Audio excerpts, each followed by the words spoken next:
Hi there, thank you so much for checking out this video. If you haven't met me before, my name's Desiree and I'm the creator behind Desiree Dawn Designs. I create high vibe crystal jewels, tools, and decor to help you rock your best life. So the whole reason that I'm doing this video today is because I have recently launched some DIY bracelet kits and I wanted to create a video tutorial to go along with the paper instructions because I know not everybody learns in different ways and sometimes it just kind of helps to have a video to follow along. I have been doing in-person bracelet and mala workshops for a while now, and I just wanted to create something for my people who aren't local. So that's kind of how these kits were born.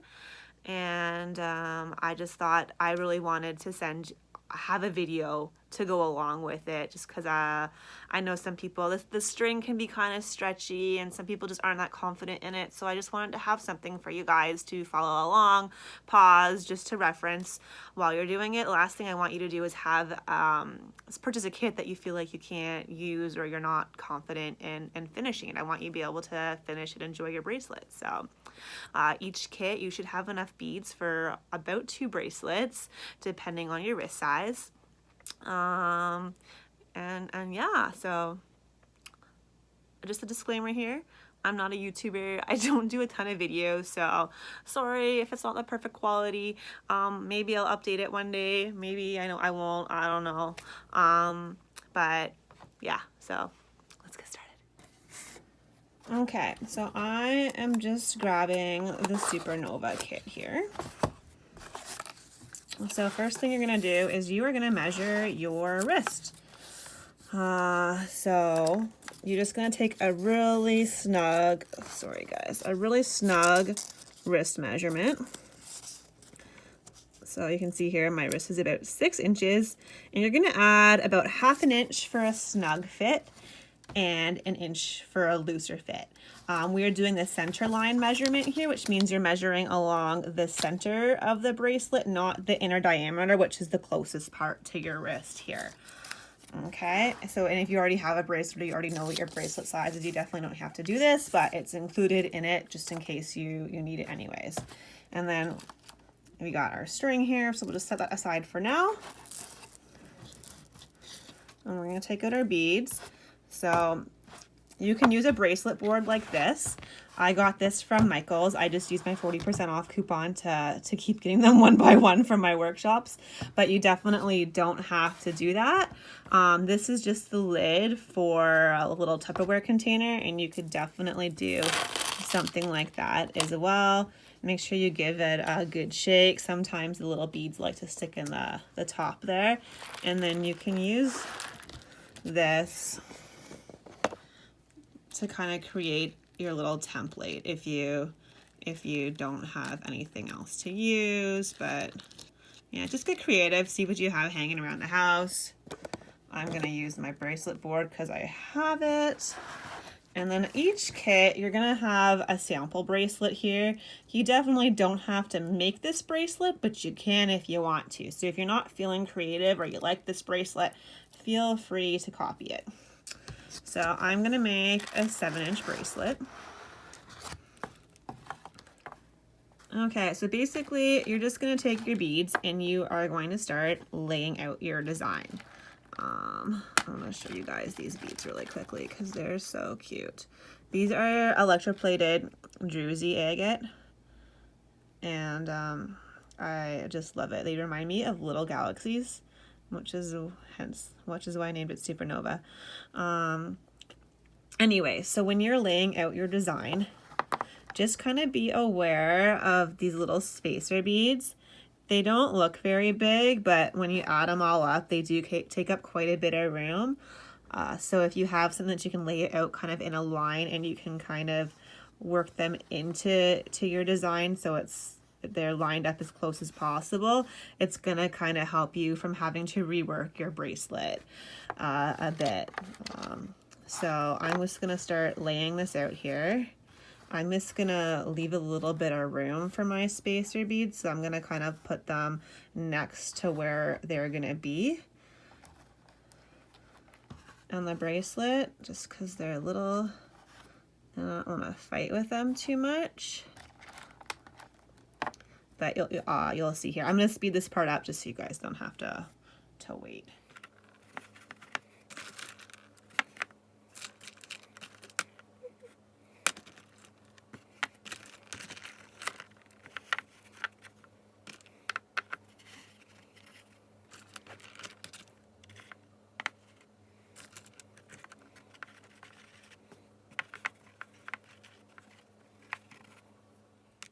Okay, so as you can see here, I have everything laid out.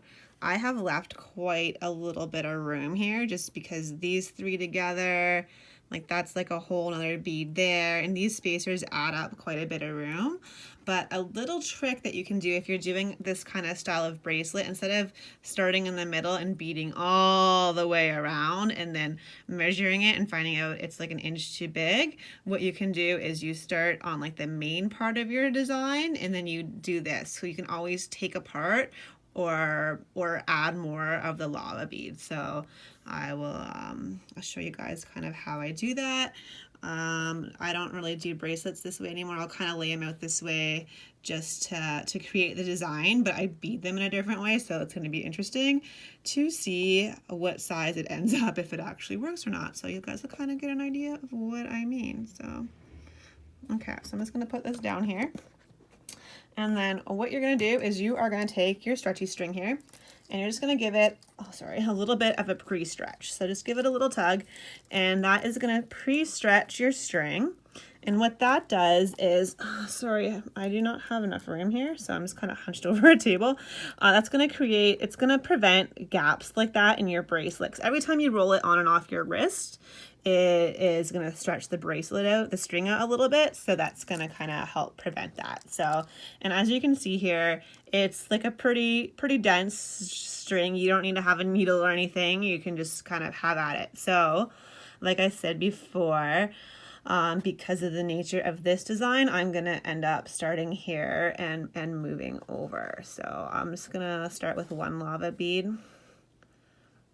And you're just literally going to one by one string them onto your string here.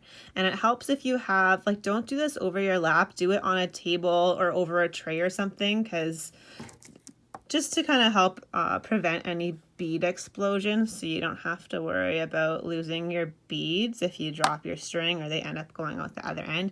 You can definitely tie a knot on the one end if you want to.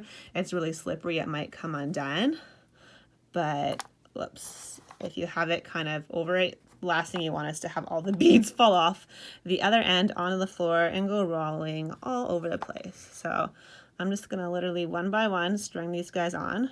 So I'm just gonna stop the video and I'll speed it up while I do that, so you don't have to wait for me to do that, and then I'll be right back.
Okay, so we are all finished.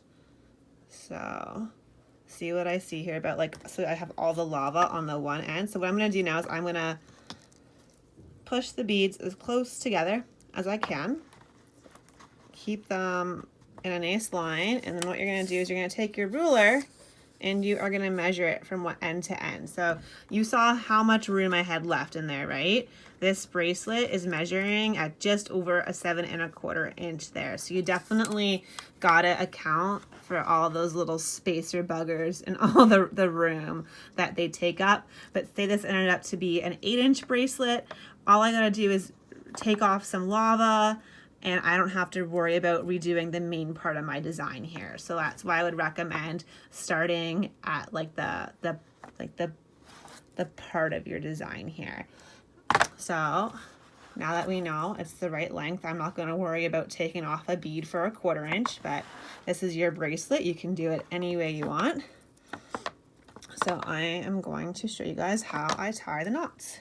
So this string is really slippery. It's a big pain in the butt. It took me forever to kind of like working with it, but now it rarely breaks. I have had clients come back, like it's a stretchy string. If you stretch, if it gets caught on something, obviously if you pull hard enough, it's gonna snap, but I've had bracelets come back to me stretched out the size of someone's face. So you definitely wanna pre-stretch your bracelet, but you don't wanna stretch it so much that it has no give left in it and it snaps really easily. Anyways, so, okay, let's see if you guys can see this here. So I'm just gonna do like 2 regular knots on top of each other. So I got my left string over top of my right string here, and I'm gonna loop them under, right? So that's just like 1 normal knot. So you're gonna pull it nice and tight. Don't be afraid to, this is stretchy string, guys. Don't be afraid to like give it a good tug. And then I'm gonna keep this nice and tight because it's gonna come loose. If you see, it's just gonna come loose if you don't hold it tight. So you're gonna hold on to it. So if you have a kid doing this part, you might want to help them out, or just don't get frustrated. It is a slippery string, but it's an awesome string, so it's totally worth it. So again, so left string over top of my right string here. I'm gonna loop them under, tie them into a knot, and I'm gonna tighten it, okay? But I'm gonna keep it tight. So I like to kind of hold use my finger to hold it there. And then I'm just gonna do another knot, but I'm gonna just put my right over my left this time. It doesn't really matter. I just do it because of the little tails here. If you had your string trimmed, it's not gonna really make a difference. So I'm gonna pull them nice and tight, and like nice and tight, guys. Like give it a good pull. A lot of the workshops I do, people are like, why isn't it not working? And it's just because you're not pulling it tight enough. So just pull it nice and tight. If you pull it so tight, it will snap, but if it's gonna snap, it's gonna snap. That's why you have lots of string. Sorry, it sucks, but it does happen sometimes. So we've done 2 knots, right? So we're gonna do that again. So I have got my left or my right string over top of my left. Doesn't really matter. I just like to do it reverse. I do different knots for my bracelets, but I wanted to keep this pretty easy for you guys for simplicity's sake, and I'm a little extra. Okay, so that was 1 knot, and then you don't have to hide, like it's tight from the first time, so you don't have to worry about kind of keeping it nice and tight. And then I got my right string over my left. Sorry if I mixed up my rights and my left, sometimes I do that. Okay, so we're gonna pull them nice and tight. So we have tightened, it should be good now, but this is kind of, this is the little trick here. Sometimes your bracelet still comes loose. So you're gonna have it nice and tight. We've tightened it from the top of the knot, but we're gonna tighten it from the bottom of the knot too. So what we're gonna do is we're gonna just slightly pull the bracelet apart here. Can see if I can, sorry guys, I'm just using my phone camera here. So I'm just gonna take this part and I'm gonna pull on this actual part of the bracelet here and tighten the bottom of the knot. So sometimes your knot is tight up here, but not down underneath it. So you wanna tighten it from both ends. Sometimes this is where they come loose. So as you can see, it's nice and tight, good to go. If you want, you can tie another knot on top of it, but you don't have to. So he is pretty much good to go. What I like to do is obviously trim the tail here. If you want to, you can use something like E6000 to glue the knot.